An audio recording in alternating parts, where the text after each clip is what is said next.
El plan de romper un florero y armar un tierrero para luego dar el grito de la independencia había sido todo un éxito. Pero la corona española no se iba a quedar así. Cuando Napoleón fracasó en su campaña y Fernando VII recuperó el trono de España, lo primero que hizo fue enviar a Pablo Morillo y al virrey Juan de Sámano a reconquistar América. Mientras tanto, los criollos no se ponían de acuerdo en cómo organizar la Primera República. Había realistas y patriotas, y a su vez los patriotas se dividían entre centralistas y federalistas, y en medio de esa discordia llegó el contraataque español. Durante la Reconquista murieron grandes personajes y los patriotas que sobrevivieron se fueron a resistir al Casanare, y también al mismo Casanare llegó Simón Bolívar. Su lucha por la independencia ya llevaba años. De hecho, él estaba en Londres en una misión diplomática cuando ocurrió el Grito de Independencia de 1810. Y fue en 1819 que unió fuerzas con Santander para liberar la Nueva Granada. Y sí, el 11 de junio, en medio del invierno y después de atravesar el vasto llano, Bolívar y Santander se reunieron en Tame, a orillas de la Cordillera Oriental. La idea era simple: formar un solo ejército patriota con más de 2.500 almas y atacar al poderoso ejército realista al mando del general José María Barreiro. El plan era lo complicado. Había que llegar al centro del país sin ser vistos. Y para ello, la única opción era una odisea: escalar la Cordillera Oriental hasta el páramo de Pisba a 3.500 metros de altura. Eso sí, antes de emprender el ascenso había que tomarse un puesto de vigilancia en las Termópilas de Paya, la primera victoria. Por supuesto, ni el ejército ni los caballos estaban acostumbrados a escalar montañas y muchos murieron en los peñascos. Pero el heroico plan funcionó y el 5 de julio la vanguardia patriota alcanzó el poblado de Socha. Por suerte no había realistas por ahí. En cambio, la gente de Tunja vino a recibirlos con comida, mantas, ropas y cuanto pudieron ofrecerles. Y después de un merecido descanso comenzaron las batallas. El 11 de julio a la salida de Gámeza ocurrió el primer choque. Ambos ejércitos terminaron por replegarse, pero Barreiro notó la furia de los que antes llamaba andrajosos y empezó a defenderse de Bolívar, quien ganó la iniciativa a punta de astucia y conocimiento estratégico.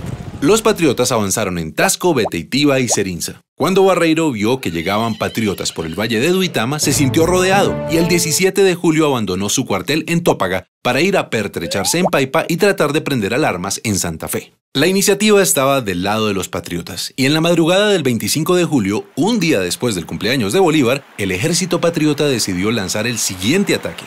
Sin embargo, cruzar el río Sogamoso en invierno no era fácil, y eso le dio tiempo a Barreiro de ubicar sus tropas en los terrenos más altos, los cerros del Picacho y el Cangrejo, desde donde se domina todo el pantano de Vargas. Los patriotas quedaron en desventaja entre el río y el ejército realista que los esperaba. Era una guerra a muerte. El combate del pantano empezó a las 10 de la mañana y fue el más sangriento. La infantería patriota con Santander al mando trató de tomarse el cerro del Picacho 4 veces, pero siempre debía retroceder hasta la quebrada de Varguitas.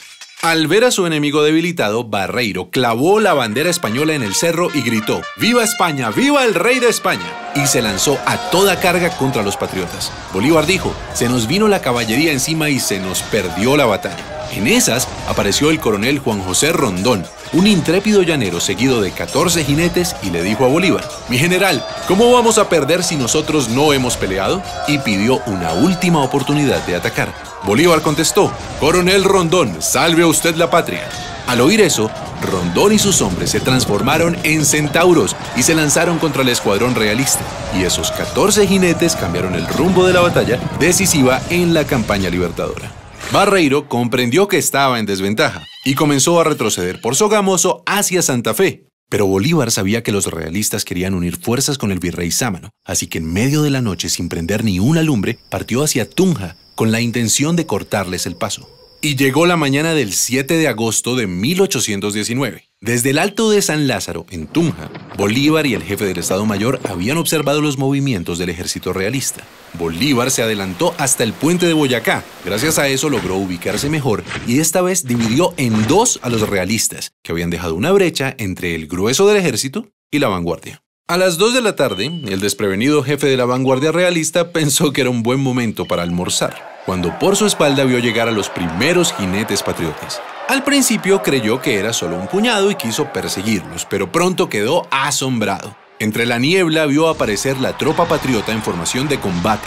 Durante la batalla, Bolívar se ubicó en lo alto, en la Casa de Teja, para controlar los movimientos desde ahí, A las 3 de la tarde la pelea era intensa, pero los patriotas estaban comunicados entre sí, mientras que los realistas seguían divididos.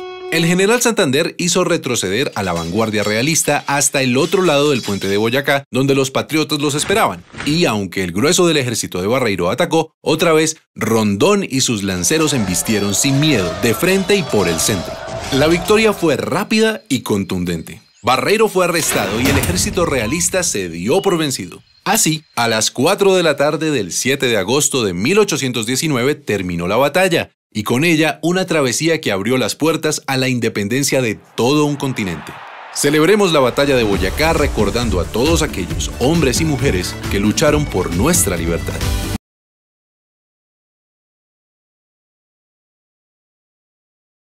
Con las mujeres próceres tiene Colombia una deuda de eterna gratitud. Para hablar de ellas, es preciso ponerse de pie y con un sagrado respeto debe llegarse al altar de la patria, como abriendo un homenaje de cordial pleitesía al retrato de los más importantes recuerdos. Como es sabido por todos, soy la responsable de tamaña desobediencia aquella noche del 29 de junio de 1810, en la celebración de la festividad de San Pedro, patrono de tan importante cofradía. Y todos conocen también los hechos ocurridos después de aquel suceso. Comenzó la independencia de nuestro pueblo.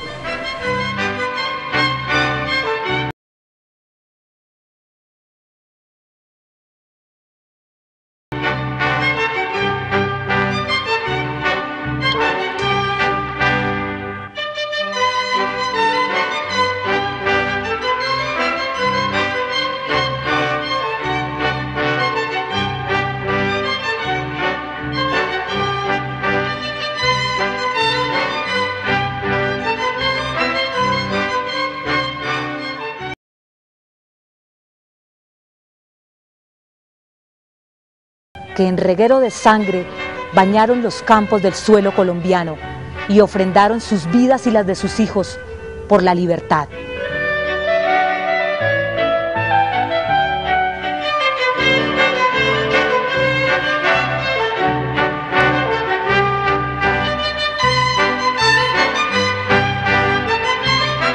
Mujeres, la historia oculta de la independencia.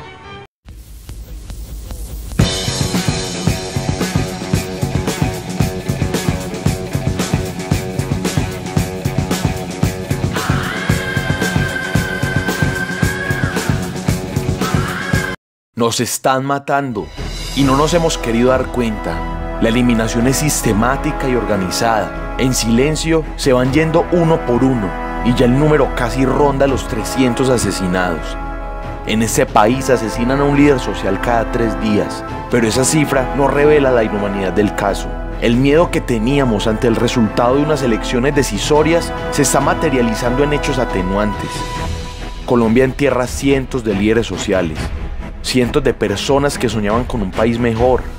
Cientos de personas que sentenciaron su muerte al ser justos, al buscar la verdad, al pensar diferente, al creer que esto podía mejorar. Pero un líder no es tan importante como para generar luto nacional, ¿cierto?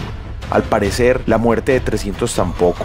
Un líder que apoya a comunidades sin sustento, desprotegidas y miserables, no aporta dinero a las campañas políticas o a las grandes empresas privadas y por ende no es digno de un especial noticioso o de una investigación rigurosa. No es digno de la preocupación del presidente electo. No es digno de la preocupación de esa clase política que confunde a los paramilitares con soldados y confunde a los soldados con sus escoltas personales. Es más trascendental para el país que un expresidente se caiga de su caballo o que eliminen a la selección de fútbol del mundial. No hemos aprendido de los casos históricos más apabullantes y deshonrosos. Apoyamos el proceso de paz con toda la convicción. Quisimos creer que el país se iba a pacificar, pero hoy no encontramos las garantías de seguridad que la gente merece y necesita. Y nos duele decirlo, nos duele verlo, nos duele sentirlo, pero uno a uno nos están matando.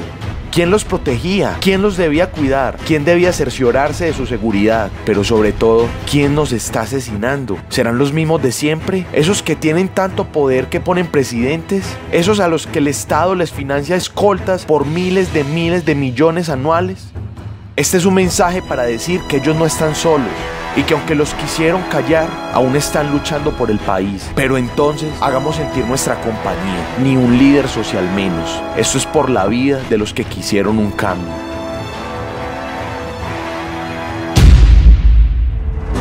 ¿Será posible que antes de que nos maten a todos seamos capaces de reaccionar?